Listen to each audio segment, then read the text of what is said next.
జనగణమన చెప్పట్లే, భారతమాతకి జై చెప్పట్లే, వందే మాతరం చెప్పట్లే. వందే మాతరం జనగణమన పాడగలిగి ఉండాలి, జాతీయ జెండాకి సెల్యూట్ చేయాలి. అంత గొప్ప విశాల హృదయం దేవుడు ఇచ్చాడు.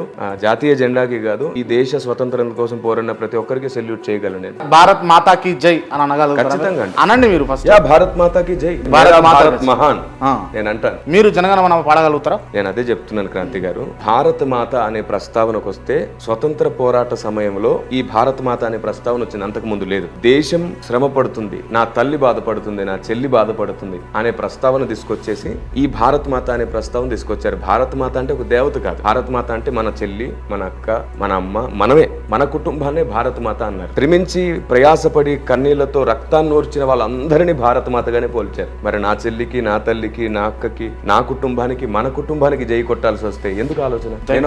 ఇక్కడ దేవత ప్రస్తావన లేదు, నా దేశాన్ని తల్లితో పోల్చారు.